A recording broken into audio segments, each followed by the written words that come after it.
ঠান্ডা তো পড়েই গেছে, দেখতে পাচ্ছ গুড়ের, খেজুর গুড়ের এখন সিজন।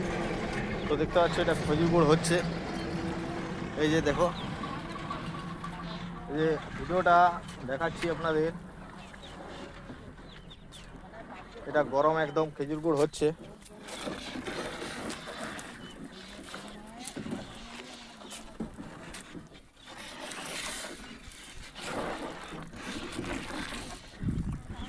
একদম পিওর মাল একদম।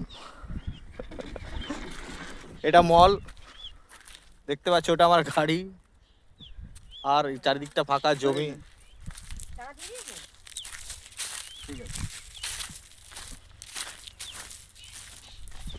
আরে তোমার 520 টাকা হচ্ছে, 500 টাকা দিলাম, ব্যাস হয়ে গেল।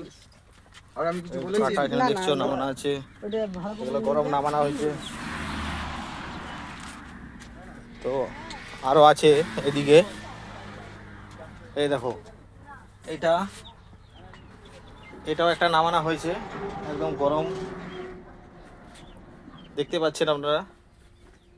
কারণ এটা খুব সেফটিভাবে রাখা হয়েছে মশারি দিয়ে, কারণ যাতে কোনো পোকামাকড় বা মাছি যাতে না পড়ে, ওই জন্য খুব সেফটিভাবে রাখা হয়েছে, একদম মশারি দিয়ে রাখা হয়েছে।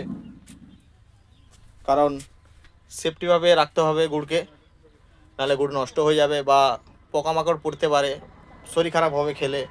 ওই জন্যই সেফটিভাবে রেখেছে, মশারি দিয়ে রেখেছে।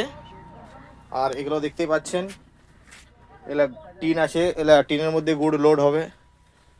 আর এদিকেও আছে টিন আছে। আর এটা দেখতে পাচ্ছ যারা গুড় তৈরি করছে তাদের এটা বিছানা, আর এখানেই ওরা থাকে। তো বন্ধুরা টাটা, বাই বাই।